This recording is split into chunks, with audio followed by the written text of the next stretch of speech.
Le 24 février s'est ouvert à Vannes le procès de Joël Le Squarnec devant la cour criminelle du Morbihan. L'ex-chirurgien, âgé de 74 ans, est poursuivi pour viol et agression sexuelle aggravée sur 299 victimes. La plupart d'entre elles étaient mineures au moment des faits.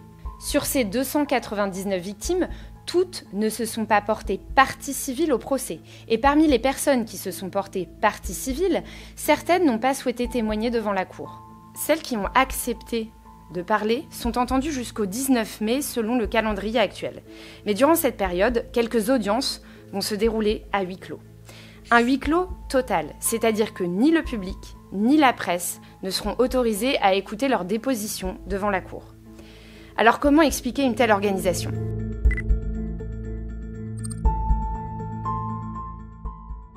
En France, les procès sont publics. Mais il existe des exceptions à ce principe. Pour les victimes de viol, l'article 306 du Code de procédure pénale précise que le huis clos est de droit. Lorsqu'il y a plusieurs parties civiles, comme c'est le cas dans ce procès de Joël Le Squarnec, il suffit qu'une seule d'entre elles le demande pour que l'ensemble du procès se tienne à huis clos. Mais la jurisprudence laisse la possibilité à la victime de choisir l'étendue de ce huis clos. C'est-à-dire qu'une partie civile peut demander à ce que seule son audition se déroule à huis clos. C'est ce qui s'est passé ici. 64 parties civiles ont choisi de témoigner à huis clos seulement le temps de leur déposition. Le reste du procès peut ainsi se dérouler en présence du public et des journalistes. Les auditions d'une grande partie de ces 64 parties civiles ont été regroupées sur une dizaine de journées.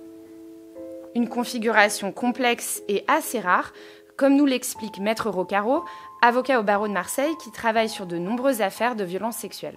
Ça fait partie des situations qui sont un peu inédites. Enfin, ça n'arrive pas tous les jours qu'il y a un débat féroce sur la question du huis clos, puisque, comme les textes, c'est l'article 306 du Code de procédure pénale qui permet justement à une partie civile de demander un huis clos et on ne peut pas le lui refuser. Donc ça nécessite pour le président de séquencer parfaitement les débats pour faire en sorte qu'il n'y ait pas d'allusion, de référence ou d'écho entre ce qui a été dit dans le huis clos et ce qui sera dit ensuite lorsque les débats seront publics. Et c'est périlleux, c'est assez difficile, parce que quand il y a un même mode opératoire, par exemple, qui est utilisé par un accusé dans la commission des faits, il est très facile et très tentant de faire justement des références à ce que l'une des autres parties civiles aurait dénoncé contre lui, et ça peut du coup provoquer la révélation de certains détails pour venir soutenir une accusation contre la personne.